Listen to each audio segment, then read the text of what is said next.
شروع اللہ کے نام سے جو بڑا مہربان نہایت رحم والا ہے۔ یہ ایک سورت ہے جس کو ہم نے نازل کیا اور اس کے احکام کو فرض کر دیا، اور اس میں واضح المطالب آیتیں نازل کیں تاکہ تم یاد رکھو۔ بدکاری کرنے والی عورت اور بدکاری کرنے والا مرد جب ان کی بدکاری ثابت ہو جائے تو دونوں میں سے ہر ایک کو 100 درے مارو، اور اگر تم خدا اور روز آخرت پر ایمان رکھتے ہو تو شرع خدا کے حکم میں تمہیں ان پر ہرگز ترس نہ آئے، اور چاہیے کہ ان کی سزا کے وقت مسلمانوں کی ایک جماعت بھی موجود ہو۔ بدکار مرد تو بدکار یا مشرک عورت کے سوا نکاح نہیں کرتا، اور بدکار عورت کو بھی بدکار یا مشرک مرد کے سوا اور کوئی نکاح میں نہیں لاتا، اور یہ یعنی بدکار عورت سے نکاح کرنا مومنوں پر حرام ہے۔ اور جو لوگ پرہیزگار عورتوں کو بدکاری کا عیب لگائیں اور اس پر 4 گواہ نہ لائیں تو ان کو 80 درے مارو، اور کبھی ان کی شہادت قبول نہ کرو،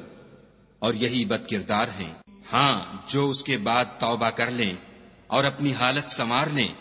تو خدا بھی بخشنے والا مہربان ہے۔ اور جو لوگ اپنی عورتوں پر بدکاری کی تہمت لگائیں اور خود ان کے سوا ان کے گواہ نہ ہوں تو ہر ایک کی شہادت یہ ہے کہ پہلے تو 4 بار خدا کی قسم کھائے کہ بے شک وہ سچا ہے، اور 5ویں بار یہ کہے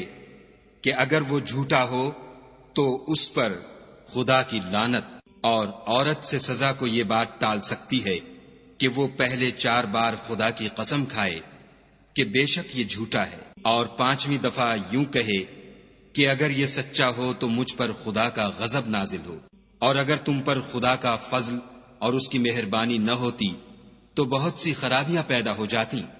مگر وہ صاحب کرم امیم ہے، اور یہ کہ خدا توبہ قبول کرنے والا اور حکیم ہے۔ جن لوگوں نے بہتان باندھا ہے تم ہی میں سے ایک جماعت ہے، اس کو اپنے حق میں برا نہ سمجھنا بلکہ وہ تمہارے لیے اچھا ہے۔ ان میں سے جس شخص نے گناہ کا جتنا حصہ لیا اس کے لیے اتنا وبال ہے، اور جس نے ان میں سے اس بہتان کا بڑا بوجھ اٹھایا ہے اس کو بڑا عذاب ہوگا۔ جب تم نے وہ بات سنی تھی تو مومن مردوں اور عورتوں نے کیوں اپنے دلوں میں نیک گمان نہ کیا، اور کیوں نہ کہا کہ یہ صریح طوفان ہے؟ یہ افطرا پرداز اپنی بات کی تصدیق کے لیے 4 گواہ کیوں نہ لائے؟ تو جب یہ گواہ نہیں لا سکے تو خدا کے نزدیک یہی جھوٹے ہیں۔ اور اگر دنیا اور آخرت میں تم پر خدا کا فضل اور اس کی رحمت نہ ہوتی تو جس شغل میں تم منہمک تھے اس کی وجہ سے تم پر بڑا سخت عذاب نازل ہوتا۔ جب تم اپنی زبانوں سے اس کا ایک دوسرے سے ذکر کرتے تھے اور اپنے منہ سے ایسی بات کہتے تھے جس کا تم کو کچھ بھی علم نہ تھا، اور تم اسے ایک ہلکی بات سمجھتے تھے، اور خدا کے نزدیک وہ بڑی بھاری بات تھی۔ اور جب تم نے اسے سنا تھا تو کیوں نہ کہہ دیا کہ ہمیں شایع نہیں کہ ایسی بات زبان پر لائیں؟ پروردگار تو پاک ہے، یہ تو بہت بڑا بہتان ہے۔ خدا تمہیں نصیحت کرتا ہے کہ اگر مومن ہو تو پھر کبھی ایسا کام نہ کرنا، اور خدا تمہارے سمجھانے کے لیے اپنی آیتیں کھول کھول کر بیان فرماتا ہے، اور خدا جاننے والا اور حکمت والا ہے۔ جو لوگ اس بات کو پسند کرتے ہیں کہ مومنوں میں بے حیائی یعنی تہمت بدکاری کی خبر پھیلے، ان کو دنیا اور آخرت میں دکھ دینے والا عذاب ہوگا، اور خدا جانتا ہے اور تم نہیں جانتے۔ اور اگر تم پر خدا کا فضل اور اس کی رحمت نہ ہوتی تو کیا کچھ نہ ہوتا، مگر وہ کریم ہے، اور یہ کہ خدا نہایت مہربان اور رحیم ہے۔ مومنو، شیطان کے قدموں پر نہ چلنا، اور جو شخص شیطان کے قدموں پر چلے گا تو شیطان تو بے حیائی کی باتیں اور برے کام ہی بتائے گا۔ اور اگر تم پر خدا کا فضل اور اس کی مہربانی نہ ہوتی تو ایک شخص بھی تم میں پاک نہ ہو سکتا، مگر خدا جس کو چاہتا ہے پاک کر دیتا ہے، اور خدا سننے والا اور جاننے والا ہے۔ اور جو لوگ تم میں صاحب فضل اور صاحب وسعت ہیں وہ اس بات کی قسم نہ کھائیں کہ رشتہ داروں اور محتاجوں اور وطن چھوڑ جانے والوں کو کچھ خرچ پات نہیں دیں گے۔ ان کو چاہیے کہ معاف کر دیں اور درگزر کریں۔ کیا تم پسند نہیں کرتے کہ خدا تم کو بخش دے؟ اور خدا تو بخشنے والا مہربان ہے۔ جو لوگ پرہیزگار اور برے کاموں سے بے خبر اور ایماندار عورتوں پر بدکاری کی تہمت لگاتے ہیں، ان پر دنیا اور آخرت دونوں میں لعنت ہے اور ان کو سخت عذاب ہوگا، یعنی قیامت کے روز جس دن ان کی زبانیں اور ہاتھ اور پاؤں سب ان کے کاموں کی گواہی دیں گے۔ اس دن خدا ان کو ان کے اعمال کا پورا پورا اور ٹھیک بدلہ دے گا، اور ان کو معلوم ہو جائے گا کہ خدا برحق اور حق کو ظاہر کرنے والا ہے۔ ناپاک عورتیں ناپاک مردوں کے لیے ہیں، اور ناپاک مرد ناپاک عورتوں کے لیے، اور پاک عورتیں پاک مردوں کے لیے ہیں، اور پاک مرد پاک عورتوں کے لیے۔ یہ پاک لوگ ان بدگوئیوں کی باتوں سے بری ہیں، اور ان کے لیے بخشش اور نیک روزی ہے۔ مومنو، اپنے گھروں کے سوا دوسرے لوگوں کے گھروں میں گھر والوں سے اجازت لیے اور ان کو سلام کیے بغیر داخل نہ ہوا کرو، یہ تمہارے حق میں بہتر ہے، اور ہم یہ نصیحت اس لیے کرتے ہیں کہ شاید تم یاد رکھو۔ اگر تم گھر میں کسی کو موجود نہ پاؤ تو جب تک تم کو اجازت نہ دی جائے اس میں مت داخل ہو، اور اگر یہ کہا جائے کہ اس وقت لوٹ جاؤ تو لوٹ جایا کرو، یہ تمہارے لیے بڑی پاکیزگی کی بات ہے، اور جو کام تم کرتے ہو خدا سب جانتا ہے۔ ہاں، اگر تم کسی ایسے مکان میں جاؤ جس میں کوئی نہ بستا ہو اور اس میں تمہارا اسباب رکھا ہو تو تم پر کچھ گناہ نہیں، اور جو کچھ تم ظاہر کرتے ہو اور جو پوشیدہ کرتے ہو خدا کو سب معلوم ہے۔ مومن مردوں سے کہہ دو کہ اپنی نظریں نیچی رکھا کریں اور اپنی شرم گاہوں کی حفاظت کیا کریں، یہ ان کے لیے بڑی پاکیزگی کی بات ہے، اور جو کام یہ کرتے ہیں خدا ان سے خبردار ہے۔ اور مومن عورتوں سے بھی کہہ دو کہ وہ بھی اپنی نگاہیں نیچی رکھا کریں اور اپنی شرم گاہوں کی حفاظت کیا کریں، اور اپنی آرائش یعنی زیور کے مقامات کو ظاہر نہ ہونے دیا کریں مگر جو اس میں سے کھلا رہتا ہو،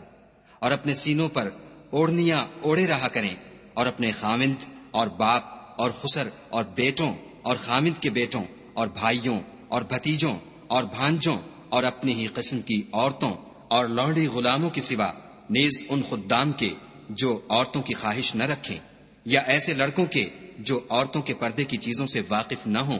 غرض ان لوگوں کے سوا کسی پر اپنی زینت اور سنگار کے مقامات کو ظاہر نہ ہونے دیں، اور اپنے پاؤں ایسے طور سے زمین پر نہ ماریں کہ جھنکار کانوں میں پہنچے اور ان کا پوشیدہ زیور معلوم ہو جائے۔ اور مومنوں، سب خدا کے آگے توبہ کرو تاکہ فلاح پاؤ، اور اپنی قوم کی بیوہ عورتوں کے نکاح کر دیا کرو، اور اپنے غلاموں اور لونڈیوں کے بھی جو نیک ہوں نکاح کر دیا کرو۔ اگر وہ مفلس ہوں گے تو خدا ان کو اپنے فضل سے خوشحال کر دے گا، اور خدا بہت وسعت والا اور سب کچھ جاننے والا ہے۔ اور جن کو بیاہ کا مقدور نہ ہو وہ پاک دامنی کو اختیار کیے رہیں یہاں تک کہ خدا ان کو اپنے فضل سے غنی کر دے۔ اور جو غلام تم سے مکاتبت چاہیں، اگر تم ان میں صلاحیت اور نیکی پاؤ تو ان سے مکاتبت کر لو، اور خدا نے جو مال تم کو بخشا ہے اس میں سے ان کو بھی دو۔ اور اپنی لونڈیوں کو اگر وہ پاک دامن رہنا چاہیں تو بے شرمی سے دنیاوی زندگی کے فوائد حاصل کرنے کے لیے بدکاری پر مجبور نہ کرنا، اور جو ان کو مجبور کرے گا تو ان بیچاریوں کے مجبور کیے جانے کے بعد خدا بخشنے والا مہربان ہے۔ اور ہم نے تمہاری طرف روشن آیتیں نازل کی ہیں، اور جو لوگ تم سے پہلے گزر چکے ہیں ان کی خبریں اور پرہیزگاروں کے لیے نصیحت۔ خدا آسمانوں اور زمین کا نور ہے، اس کے نور کی مثال ایسی ہے کہ گویا ایک طاق ہے جس میں چراغ ہے، اور چراغ ایک قندیل میں ہے، اور قندیل ایسی صاف شفاف ہے کہ گویا موتی کا سا چمکتا ہوا تارا ہے۔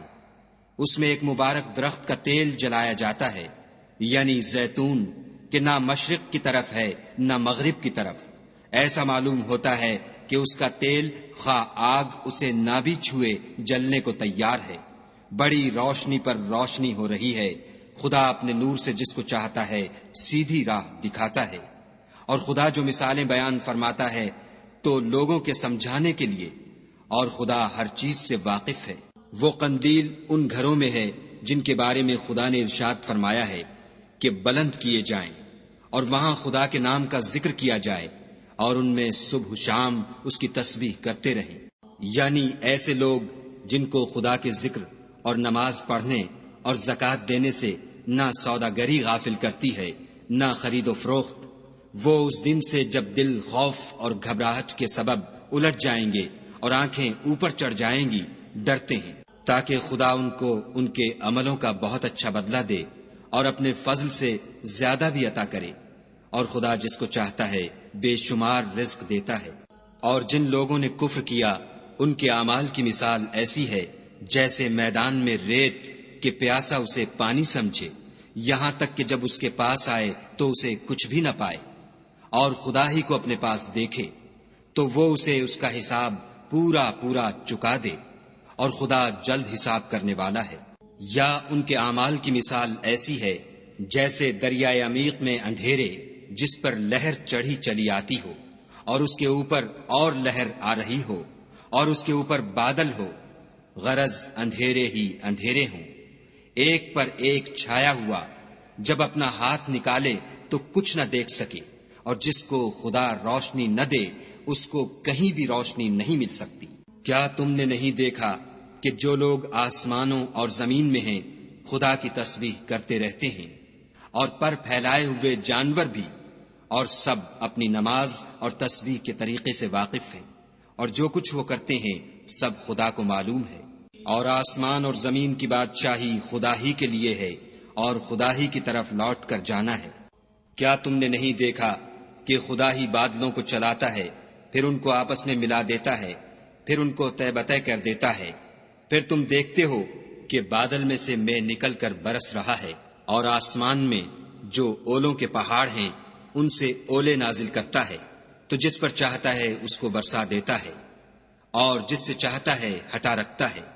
اور بادل میں جو بجلی ہوتی ہے اس کی چمک آنکھوں کو خیرہ کر کے بینائی کو اچکے لیے جاتی ہے۔ خدا ہی رات اور دن کو بدلتا رہتا ہے،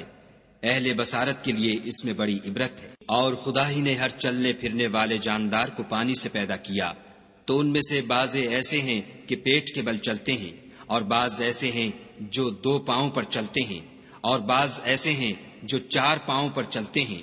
خدا جو چاہتا ہے پیدا کرتا ہے، بے شک خدا ہر چیز پر قادر ہے۔ ہم ہی نے روشن آیتیں نازل کی ہیں، اور خدا جس کو چاہتا ہے سیدھے رستے کی طرف ہدایت کرتا ہے۔ اور بعض لوگ کہتے ہیں کہ ہم خدا پر اور رسول پر ایمان لائے اور ان کا حکم مان لیا، پھر اس کے بعد ان میں سے ایک فرقہ پھر جاتا ہے، اور یہ لوگ صاحب ایمان ہی نہیں ہیں۔ اور جب ان کو خدا اور اس کے رسول کی طرف بلایا جاتا ہے تاکہ رسول خدا ان کا قضیہ چکا دیں، تو ان میں سے ایک فرقہ منہ پھیر لیتا ہے، اور اگر معاملہ حق ہو اور ان کو پہنچتا ہو تو ان کی طرف مطیع ہو کر چلے آتے ہیں۔ کیا ان کے دلوں میں بیماری ہے، یا یہ شک میں ہیں، یا ان کو یہ خوف ہے کہ خدا اور اس کا رسول ان کے حق میں ظلم کریں گے؟ نہیں، بلکہ یہ خود ظالم ہیں۔ مومنوں کی تو یہ بات ہے کہ جب خدا اور اس کے رسول کی طرف بلائے جائیں تاکہ وہ ان میں فیصلہ کریں تو کہیں کہ ہم نے حکم سن لیا اور مان لیا، اور یہی لوگ فلاح پانے والے ہیں۔ اور جو شخص خدا اور اس کے رسول کی فرما برداری کرے گا اور اس سے ڈرے گا تو ایسے ہی لوگ مراد کو پہنچنے والے ہیں۔ اور یہ خدا کی سخت سخت قسمیں کھاتے ہیں کہ اگر تم ان کو حکم دو تو سب گھروں سے نکل کھڑے ہوں۔ کہہ دو کہ قسمیں مت کھاؤ، پسندیدہ فرما برداری درکار ہے، بے شک خدا تمہارے سب اعمال سے خبردار ہے۔ کہہ دو کہ خدا کی فرما برداری کرو اور رسول خدا کے حکم پر چلو۔ اگر منہ موڑو گے تو رسول پر اس چیز کا ادا کرنا ہے جو ان کے ذمے ہے، اور تم پر اس چیز کا ادا کرنا ہے جو تمہارے ذمے ہے، اور اگر تم ان کے فرمان پر چلو گے تو سیدھا رستہ پالو گے۔ اور رسول کے ذمے تو صاف صاف احکام خدا کا پہنچا دینا ہے۔ جو لوگ تم میں سے ایمان لائے اور نیک کام کرتے رہے، ان سے خدا کا وعدہ ہے کہ ان کو ملک کا حاکم بنا دے گا جیسا ان سے پہلے لوگوں کو حاکم بنایا تھا، اور ان کے دین کو جسے اس نے ان کے لیے پسند کیا ہے مستحکم و پائیدار کرے گا، اور خوف کے بعد ان کو امن بخشے گا۔ وہ میری عبادت کریں گے اور میرے ساتھ کسی چیز کو شریک نہ بنائیں گے، اور جو اس کے بعد کفر کرے تو ایسے لوگ بدکردار ہیں۔ اور نماز پڑھتے رہو اور زکوٰۃ دیتے رہو اور پیغمبر خدا کے فرمان پر چلتے رہو تاکہ تم پر رحمت کی جائے، اور ایسا خیال نہ کرنا کہ کافر لوگ ہم کو زمین میں مغلوب کر دیں گے، یہ جا ہی کہاں سکتے ہیں، ان کا ٹھکانہ دوزخ ہے، اور وہ بہت برا ٹھکانہ ہے۔ مومنو، تمہارے غلام، لونڈیاں اور جو بچے تم میں سے بلوغ کو نہیں پہنچے 3 دفعہ یعنی 3 اوقات میں تم سے اجازت لیا کریں، ایک تو نماز صبح سے پہلے اور دوسرے گرمی کی دوپہر کو جب تم کپڑے اتار دیتے ہو، اور تیسرے عشاء کی نماز کے بعد۔ یہ 3 وقت تمہارے پردے کے ہیں، ان کے آگے پیچھے یعنی دوسرے وقتوں میں نہ تم پر کچھ گناہ ہے اور نہ ان پر کہ کام کاج کے لیے ایک دوسرے کے پاس آتے رہتے ہو۔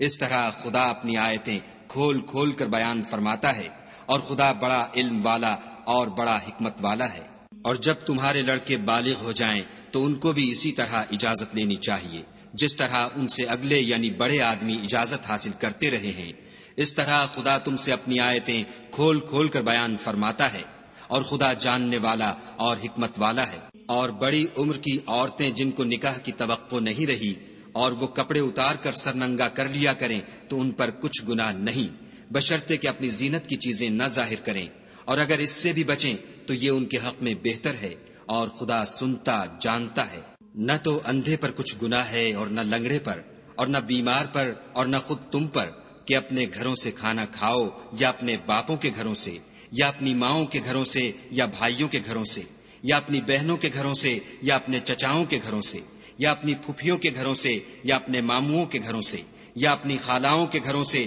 یا اس گھر سے جس کی کنجیاں تمہارے ہاتھ میں ہوں یا اپنے دوستوں کے گھروں سے، اور اس کا بھی تم پر کچھ گناہ نہیں کہ سب مل کر کھانا کھاؤ یا جدا جدا۔ اور جب گھروں میں جایا کرو تو اپنے گھر والوں کو سلام کیا کرو، یہ خدا کی طرف سے مبارک اور پاکیزہ تحفہ ہے۔ اس طرح خدا اپنی آیتیں کھول کھول کر بیان فرماتا ہے تاکہ تم سمجھو۔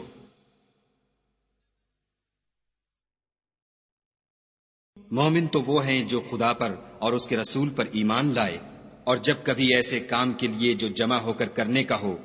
پیغمبر خدا کے پاس جمع ہوں تو ان سے اجازت لیے بغیر چلے نہیں جاتے۔